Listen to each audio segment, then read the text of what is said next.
«37 компетенций, 13 площадок». Сибай вновь стал участником регионального чемпионата «Молодые профессионалы». Куклы с национальным колоритом. Наш земляк Фанзиль Адельбаев делает куклы, говорящие на башкирском языке. Сибайское телевидение – победитель в своей номинации. В Уфе подвели итоги конкурса среди журналистов на лучшее освещение общественно-политической жизни региона. Стрельба по мишени и дистанция на лыжах. Полицейские Зауралья выявили лучших в зимнем служебном двоеборье. А теперь об этом и другом более подробно. В эфире выпуск новостей. В студии Лиана Кириллова. Здравствуйте. Сегодня в Башкортостане открывается 3-й региональный чемпионат «Молодые профессионалы» WorldSkills Russia. Соревнования будут проходить по 37 компетенциям на 13 различных площадках профессиональных образовательных организаций республики. Среди городов-участников – Уфа, Белебей, Нефтекамск, Стерлитамак и Сибай. Торжественное открытие чемпионата в нашем городе состоялось на базе Сибайского многопрофильного колледжа. У нас есть замечательные опытные педагоги, и у нас есть замечательные ребята, которые выбирают профессию по душе. Международное некоммерческое движение, повышающее престиж рабочих профессий, гармонизирует лучшие практики и ремесла во всем мире. Сибайские студенты уже имеют отличный послужной список наград на различных уровнях конкурса молодых профессионалов. Это победа компетенции «Камнетесное дело» на национальных чемпионатах WorldSkills, участие в мировом первенстве и чемпионатах Европы. С сегодняшнего дня торжественно стартовал 3-й региональный чемпионат «Молодые профессионалы» WorldSkills Russia. На открытии присутствовали представители с администрации, участники и эксперты соревнований, руководители учебных заведений, на базе которых развернутся конкурсные площадки. В нашем городе это колледж строительства и сервиса и многопрофильный профессиональный колледж. В будущем дает, конечно, большие шансы устроиться и на работу, потому что работодатель уже смотрит на его профессионализм. Ну и также поднимает его самооценку. В Европе это очень развито. У нас, я бы не сказала, что в России прям 100% это развито, а там это востребовано, там у них требуется очень ручной труд. Поэтому там очень много мастерских, где обрабатывают известняк, строят здания. Ну и если даже и посмотреть в интернете, сейчас это доступно, у них архитектура, своеобразная архитектура. И это все делается руками вручную. У них это ценится.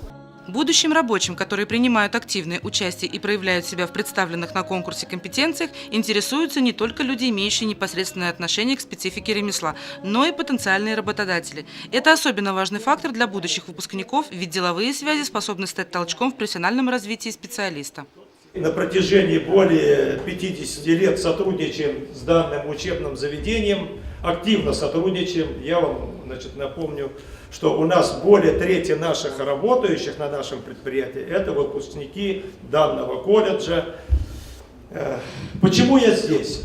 Да потому что вот это участие в данном мероприятии WorldSkills – это участвуют люди, ученики, которые в жизни чего-то хотят добиться и добиваются. Участники конкурса довольно серьезно подходят к своему любимому делу, так как многие обработкой камня занимаются в свободное от учебы время и пришли сюда совершенно из других учебных отраслей.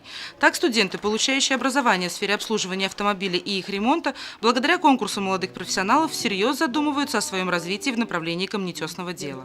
Мне преподавательница сказала, есть такой конкурс, попробуй поучаствовать. Ну вот, решили на тренировку съездить, научился. И поехал, вот на соревнования приехал.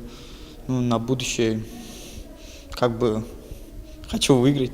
В УГНТУ есть такой факультет такой архитектурно-строительный, и хотел вот туда поступить, но не получилось. Вот хочу развиваться в таком направлении, поэтому выбрал камнетесное дело.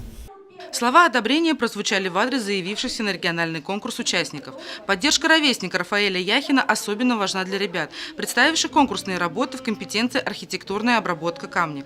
Рафаэль успел завоевать особую известность не только в студенческих кругах. Он является победителем 4-го национального чемпионата WorldSkills Russia и призером чемпионата мира «Молодые профессионалы», который состоялся в 2017 году в Арабских Эмиратах.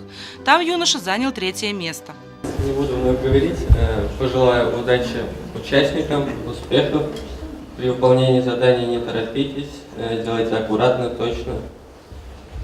Я буду болеть за каждого из вас и желаю удачи. Конкурсная площадка полностью готова. Впереди ребят и их наставников ожидают 4 дня профессиональных тренингов. Результаты регионального чемпионата по выбранной компетенции архитектурная обработка камня будут известны уже 12 февраля. Екатерина Марочкина, Алик Кадыров, Гульгина Раскильдина, телекомпания СТВ. Более подробно о проходящем в нашем городе чемпионате мы расскажем в ближайшем выпуске.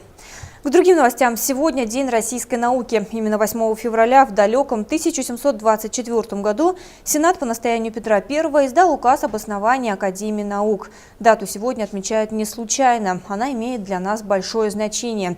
Именно Россия за несколько столетий открыла и подарила всему миру массу великих имен, которые внесли в мировую науку неоценимый вклад. Эта славная традиция продолжается и по сей день. Юным сибайцам, занимающимся исследованием окружающей среды и делающим маленькие открытия, сегодня выпал шанс поделиться своими разработками с профессорами Сибайского института. На региональной научно-практической конференции студентов и школьников «Экология родного края» участники представили свои экологические проекты, которые содержат научные исследования по актуальным темам. Работа по ним велась в течение года. Ребята наблюдали за природными процессами и изменениями, ставили опыты, проводили анализы и сопоставления, составляли графики и расчеты. Изучала геоботаническое описание флоры окрестностей пруда Дом Рыбака. В своей работе я изучала видовое разнообразие флоры пруда Дом Рыбака. В моей работе можно узнать очень многое. Например, Дом Рыбака очень богата лекарственными растениями. Я посещаю кружок ДБЦ «Юный флорист». Занимаюсь я уже этим несколько лет, наверное, около 3 лет. И сегодня я рассказываю про юноармейцев будущей настоящей России. Сегодня мы живем в прекрасной стране с ее традициями и истоками. Россия была и будет сильным государством, но только на традициях сегодняшнего дня и прошлых лет. Научно-практическая конференция направлена на экологическое воспитание молодежи, выявление одаренных ребят, активизацию познавательной и научной деятельности в области наук об окружающей среде. Немаловажной целью является и профориентационная работа. Участников приглашают поступить в СибГУ по специальностям экология и природопользование, биология, география. Основные направления конференции – общая экология, региональная экология, охрана природы и рациональное природопользование, краеведение, эколого-географические проблемы. По итогам мероприятия выйдет сборник, состоящий из работ участников. Ринат Музафаров, Айгуль Хамитова, Алик Кадыров, Любовь Карпова, телекомпания СТВ. В республике появились куклы, говорящие на башкирском языке. Несколько лет назад наш земляк, музыкант Фанзиль Адельбаев, задумался о том, что на прилавках практически нет игрушек с национальным колоритом. Тогда и пришла идея сделать куклы, говорящие на родном языке. Инициативу поддержал друг Фанзиля Венер Султанов. Сегодня куклы, говорящие и поющие на башкирском языке, пользуются спросом у малышей. Создатели придумали сразу несколько кукол. Некоторые одеты в современную одежду, но есть и модели в национальных костюмах. Высотой они от 37 до 42 сантиметров. Как рассказали в компании, которая их производит, куклы просят накормить их кашей, вместе порисовать. Другие поют башкирскую народную песню или просто воспроизводят мелодию. Цель данного проекта состоит в том, чтобы внедрить в нашу культуру а именно нашим детям, подрастающему поколению, то, что есть игрушки такие же, с которыми можно играть, но уже понятные их, более близкие к родной речи. Как более близкие к ним и говорящие именно на их родном языке. Организация сотрудничает с одной из крупных российских фабрик по производству кукол, где создают красавицы и их наряды. А в республике их уже учат говорить и петь на башкирском. В команде работают опытные люди. Аранжировкой занимается известный композитор, а свой голос куклам дарит ведущий регионального телеканала. Создатели проекта надеются на то, что со временем они увеличат количество подобной продукции, и говорящие на родном языке куклы станут для детей Башкортостана одними из самых любимых игрушек. Лена Кириллова, Айгуль Хамитова, Радмир Сингулов, Гульгина Раскильдина, телекомпания СТВ.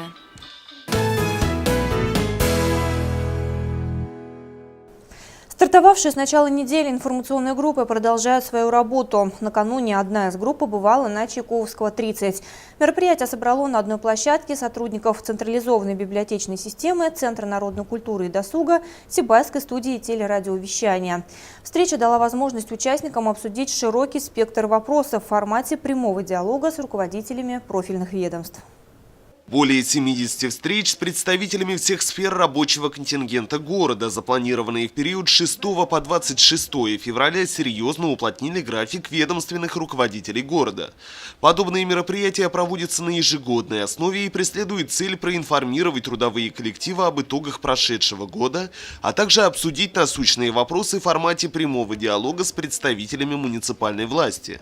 Встреча, прошедшая накануне в ЦНКД, собрала в актовом зале коллектив досугового учреждения, базирующихся здесь же сотрудников централизованной библиотечной системы и Сибайской студии телерадиовещания. Доклады руководителей профильных ведомств, входивших в состав президиума, коснулись итогов социально-экономического развития города за плановый период 2017 года, объемов работы у ЖКХ и жилищного строительства, нововведений в системе налогообложения и положения дел в муниципальной системе здравоохранения. Ежегодно такие встречи информгрупп с жителями нашего города проходят. Это подводятся итоги 2017 года, каждого года. Естественно, ознакомливаем планами работы на следующий год.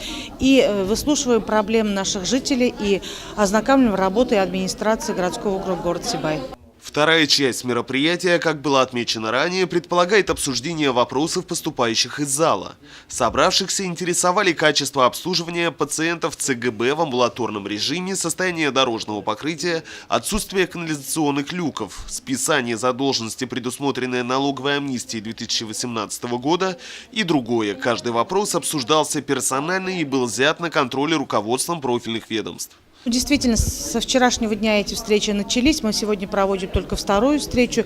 Исходя из вопросов жителей, я могу подвести итоги своих информационных групп. Это основные вопросы, конечно же, ЖКХ касается, здравоохранения, образования и вопросы архитектуры. Эти вопросы у нас будут потом соединяться, потому что есть повторные вопросы, которые задают в других информгруппах, и потом ответы будут выкладываться в средствах массовой информации на сайте администрации, а если касается индивидуальных вопросов, то индивидуальные ответы для жителей нашего города будут.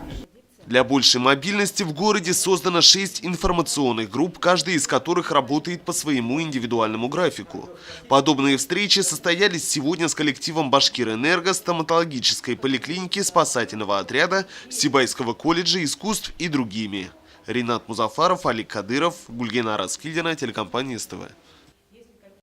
Накануне в Уфе состоялось награждение лучших журналистов региона, освещающих общественно-политическую жизнь Башкортостана. Материалы корреспондентов СТВ, представленные на суд профессионального жюри, были оценены по достоинству и заняли первое место в своей профильной номинации. Подробности в сюжете Рината Музафарова. Более 250 конкурсных работ, представленных региональными журналистами, общим числом более 50 участников. Среди них коллективное портфолио Сибайской студии телерадиовещания, включающее 18 информационно-новостных материалов от ведущих корреспондентов СТВ. Апеллируя к итогам прошедшего конкурса, можно констатировать, что количественная составляющая нисколько не уступает качественной. Первое место в номинации «Местное телевидение». Оценка конкурсной комиссии производилась по критерию лучшего освещения деятельности регионального отделения «Единой России» в 2017 году. Общественно-политический раздел журналистики вообще самый сложный раздел профессии, комментируют специалисты, потому достигнутые показатели отражают реальный уровень профессионализма участников. Но вообще минувший 2017 год действительно был очень насыщенным в общественно-политической жизни нашего города. Взять только одни партийные проекты «Единой России» – это театры малых городов, это комфортная городская среда, это реальные дела. Действительно, в рамках этих проектов в наш город были значительные финансовые влияния, и было проведено очень много работы в течение, в принципе, наверное, всего года. То есть изначально это были собрания, да, в теплое время года это были строительные работы, мы выезжали на площадки, где все эти работы производились, мы выезжали снимать когда приезжали депутаты Государственной Думы для того, чтобы ознакомиться с ходом работы, внести какие-то свои коррективы, освещали партийные активы, проводили прямые эфиры с депутатами Госдумы. Ну и действительно, за минувший год журналистами СТВ была проделана большая работа в этом направлении. И, конечно, нам очень приятно, что наш труд оценен по достоинству на республиканском уровне, что среди всех местных телекомпаний, радиостанций республики, а их достаточно много, мы стали лучшими в своей номинации. Но помимо того, что мы одержали победу, на нас это налагает и определенную ответственность, тем более, что у нас предстоит важное политическое событие нынешнего года, это выборы президента Российской Федерации, поэтому будем держать марку и стремиться к новым успехам.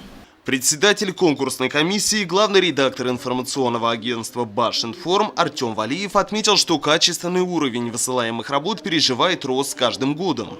Увеличивается и география участников. Свои материалы представили средства массовой информации Уфы, Сибая, Учулов, Ишимбая, Кумертау, Балтачевского, Бишбулякского, Благовещенского и других районов и городов республики. Слова, звучавшие на церемонии награждения, выражали благодарность победившим в конкурсе журналистам за компетентность и высокий профессионализм, от которых зависит единство информационного пространства региона, эффективность взаимодействия власти и общества.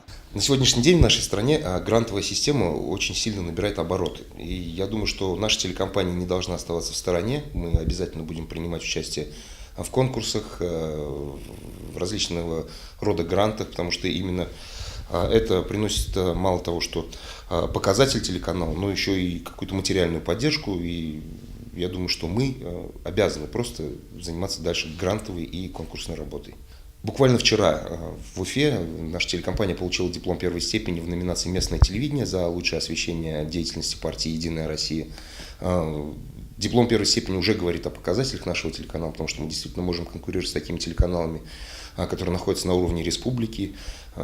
Именно работы по «Единой России» показали то, что мы на самом деле насколько не отстаем. Хотелось бы мне выразить огромную благодарность коллективу телекомпании СТВ, потому что они, вроде бы делая повседневную свою работу, делают ее настолько качественно, что эта работа считается признанной. Спасибо всем. Константин Толкачев, секретарь башкортостанского отделения партии, председатель Госсобрания Республики, лично наградил победителей конкурса. Памятные дипломы, сувениры и подарочные сертификаты получили лучшие представители средств массовой информации в номинациях «Электронные СМИ», «Печатные СМИ», «Республиканское телевидение», «Радио» и другие. Он отметил, что партийное руководство придает большое значение информированию населения и поблагодарил региональных журналистов за профессионализм, благодаря которому информация подается оперативно и достоверно. Ринат Музафаров, Алик Кадыров, Любовь Карпова, телекомпания СТВ. Знание языков в современном мире является скорее необходимостью, чем роскошью. Оно служит средством общения, дает человеку больше возможностей для реализации, открывает дверь в мир профессионального и личностного роста. Хорошей популярностью у горожан разного возраста пользуется Центр иностранных языков Sunrise, который на днях организовал благотворительное отчетное мероприятие. Подробности в сюжете Ирины Оренбургиной. В зрительном зале Центра детского творчества не было свободных мест. Причиной тому стал отчетный концерт студентов Центра иностранных языков Sunrise. Чтобы показать результаты своей работы, педагоги и воспитанники подготовили большую творческую программу. Зрители, в числе которых были и родители, радовали песнями, танцами и даже театральными зарисовками на английском языке. Я когда пришел здесь в Россию, мне было трудно разговаривать с людьми, потому что здесь только все знают русский язык, но поэтому пришла для меня идея, почему мне открывается центр, чтобы обучать детей и людей английский язык.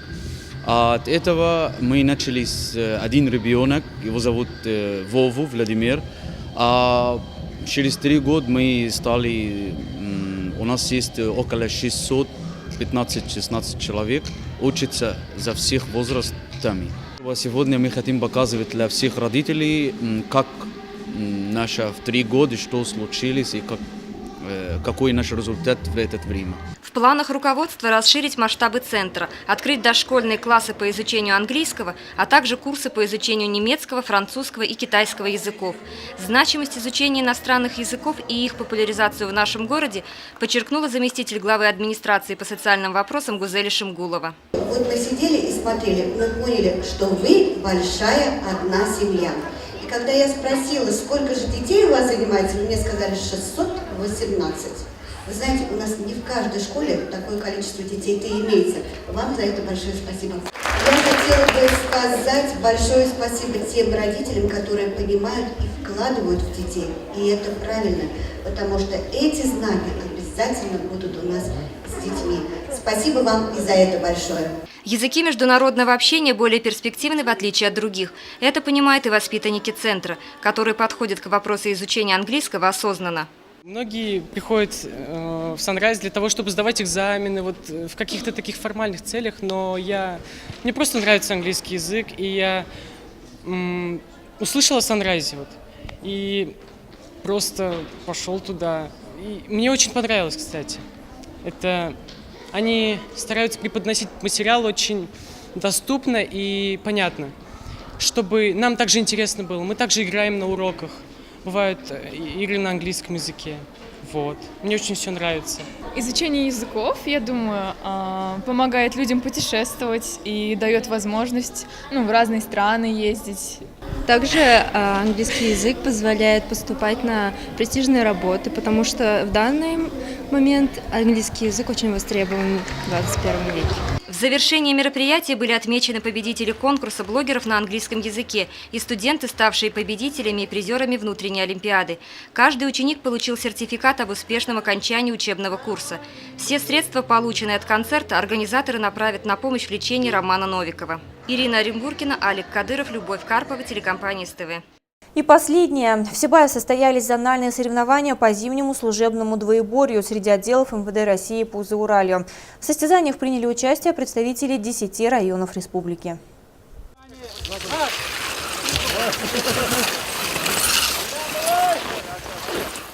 Настоящий страж порядка должен быть сильным, ловким, быстрым. Для поддержания физической формы полицейские регулярно сдают внутренние нормативы. Ну а стремление и азарта быть лучше добавляют проводимые ведомственные соревнования. Среди традиционных – зимнее служебное двоеборье. На первом этапе представители отделов МВД Зауралья стреляли из служебного оружия по мишени в тире. На втором предстояло пробежать дистанцию на лыжах.